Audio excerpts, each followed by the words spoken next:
إن الحمد لله نحمده ونستعينه ونستغفره ونستهديه ونعوذ بالله تعالى من شرور أنفسنا ومن سيئات أعمالنا من يهده الله فلا مضل له ومن يضلل فلا هادي له وأشهد أن لا إله إلا الله وحده لا شريك له وأشهد أن محمدا عبده ورسوله صلى الله عليه وعلى آله وأصحابه ومن تبعهم بإحسان إلى يوم الدين وسلم تسليما كثيرا يا أيها الذين آمنوا اتقوا الله حق تقاته ولا تموتن إلا وأنتم مسلمون أما بعد فإن أصدق الحديث كتاب الله وخير الهدي هدي محمد صلى الله عليه وسلم وشر الأمور محدثاتها وكل محدثة بدعة وكل بدعة ضلالة وكل ضلالة في النار. All praise is due to Allah. We praise Him, we ask Allah's assistance, and we seek Allah's forgiveness. And we seek refuge with Allah from our evil souls and our bad deeds. Verily, whomever Allah guides, no one can lead astray. And whomever Allah allows to go astray because they do not want any guidance, then no one can guide. And I bear witness that there is no God worthy of our worship except Allah alone with no partners. And I bear witness that Muhammad sallallahu alaihi wasallam is His servant and His messenger. May Allah exalt His mention, grant Him peace, His companions and all those who follow them on their righteous path until the day of judgment. O you who believe, have taqwa of Allah by doing what He commanded and staying away from what He prohibited, the way Allah deserves it, and do not die except in the state of submission. As to what follows, verily the most truthful speech is the book of Allah, the Quraan. And the best way of life and guidance and example to be followed is that of our Prophet Muhammad sallallahu alaihi wasallam. And the worst of affairs are the ones that we introduce into this deen of ours. Because every newly introduced matter is an innovation, and every innovation will lead astray, and whatever is astray, it'll be going to the hellfire. Brothers and sisters in Islam, the topic of tonight is one that is hardly ever discussed. It is something that is usually set aside as if it's some trivial issue. Whereas, it is really more important than most other subjects that we hear during these lectures or Friday sermons or the general reminders or otherwise. It is of fundamental importance to our lives. And to prove my point, all one has to do is look at the condition of the Muslims today. Actually, me and you will do a self-evaluation. How often have you been to a lecture? And how often have you attended a Jumu'ah? And how often have you read a book? And how often have you come across reminders? Yet, where are we? What have we done? How many of these reminders or evidences that we came across did we actually put into practice? Have our lives improved? Have we become better? Or are we the same? It is a disaster of devastating magnitude. It's beyond comprehension how one can ignore the fact that throughout these years he does not move or she does not move. It's like a CD player. You know the CD player that comes with a tape player and a radio, right? It looks nice. They call it boombox. I don't know what they call it nowadays. It looks nice and fancy, nice buttons, everything, digital and everything. But it has some rusty, expired batteries. And so, if you press play, after you pop in the CD, it will not play. You change the radio frequency, and it's not going to make any sound. You press rewind to rewind the tape. It will not rewind. Because the batteries are bad. They're old, they're expired, they're rotten. And this symbolizes our hearts. We may look alright on the outside. Rather, we spend a lot of time trying to fix that. But unfortunately, we sometimes fail to notice the internal, which is the heart. But if one was to read the Qur'an, if you ever read the Qur'an in a language which you understand, I'm not, of course, many of us will pick up the Qur'an in Ramadan and say, I did 1 khatim, brother, 2 khatim, 3 khatim, mashallah, tabarakallah. Tayyib, brother, what were you reading? What did Allah tell you in the Qur'an? Oh, I don't know. What does this ayah mean? Oh, I don't know. Did you try to learn Arabic? Not really. I need to learn French because my job requires of me to learn French. They told me if I learn French, they will increase my salary.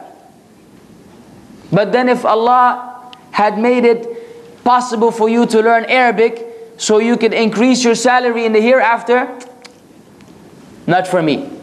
But fine, the Arabic is beyond you. I know sometimes there are no centers for you to even learn. You want to learn Arabic and it's not being provided.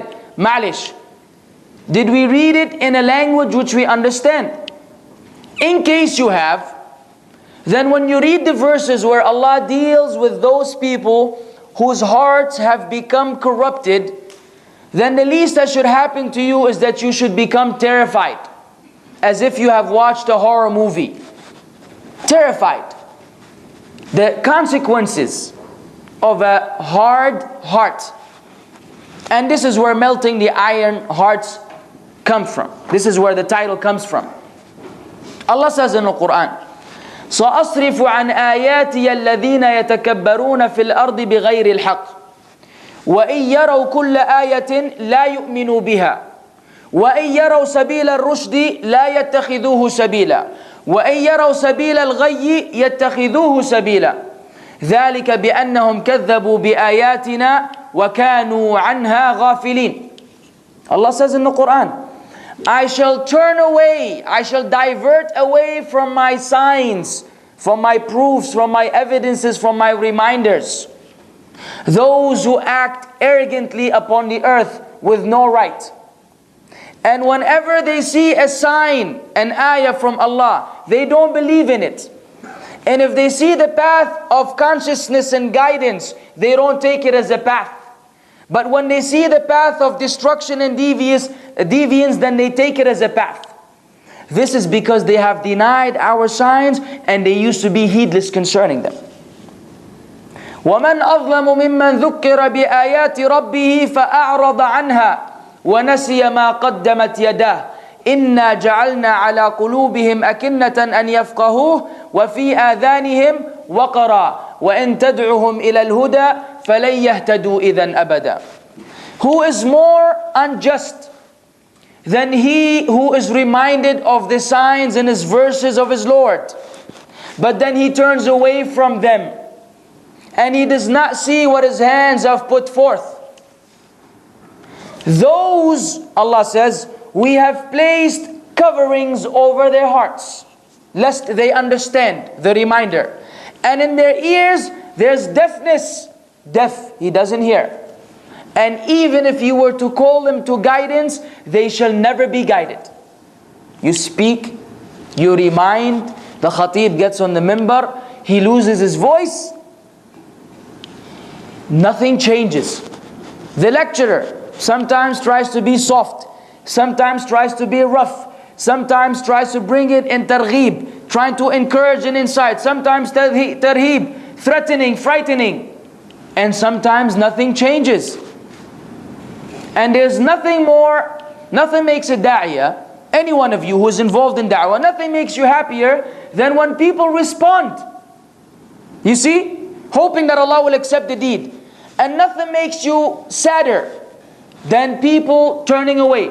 The Prophet ﷺ, Allah told them, فَلَعَلَّكَ بَاخِعٌ نَفْسَكَ عَلَىٰ آثَارِهِمْ إِن لَمْ يُؤْمِنُوا بِهَذَا الْحَدِيثِ أَسَفًا. Perhaps you will kill yourself over them if they don't believe, if they don't follow the trace of guidance, out of regret and grief. Prophet ﷺ, who would become sad when the people turned away. He would warn, and people are heedless. And anyone involved in da'wah feels the same way. It is not about, mashallah, tabarakallah, brother, praising the brother afterwards. Very good lecture. I like blah, blah, blah. Tayyib, jazakallahu khairan. But That's not what the lecture is for. That's not what these gatherings are for. This is not a social club. We love to see each other because we are one brotherhood. But in order to help one another, as Allah described us in Surah Al-Asr, وَتَوَاصَوْا بِالْحَقِّ وَتَوَاصَوْا بِالصَّبْرِ. Nothing more than that, brothers and sisters in Islam. So I'm saying this because those involved in da'wah,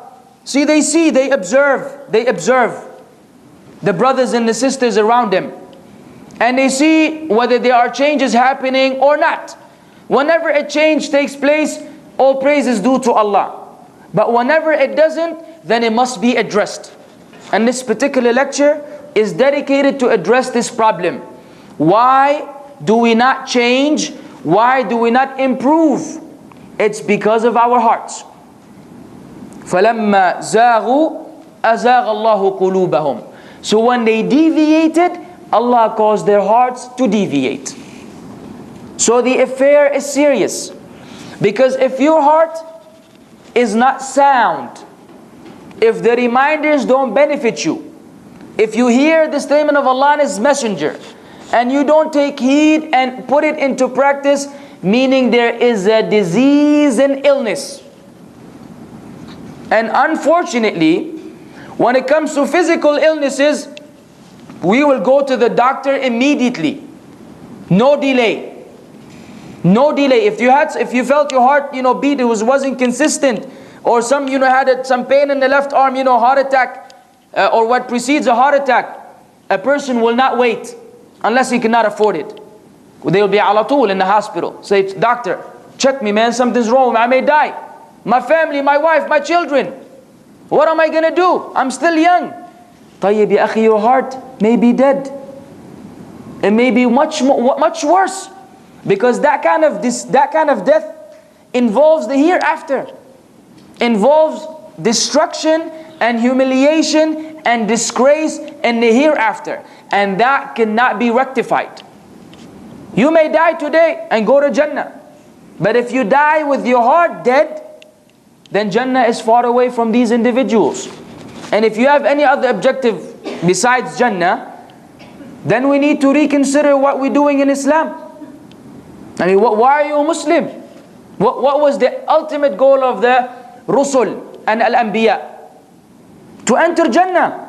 Ibrahim alayhi salatu wasalam, the biggest muwahhid during his time. Then the Prophet ﷺ is the biggest muwahhid afterwards. He used to say, وَجَعَلْنِي مِنْ وَرَثَةِ جَنَّةِ النَّعِيمِ. He begged Allah, begged him to make him among the inhabitants, the inheritors of the Garden of Delight. And that's what it is, brothers. And you cannot go there. I and you cannot go there with a busted heart. You cannot go there with batteries that are rotten, old and expired. The machine will not work. And so we will try to address this issue in such a way where brothers and sisters will wake up from this deep sleep that we have been suffering from. Perhaps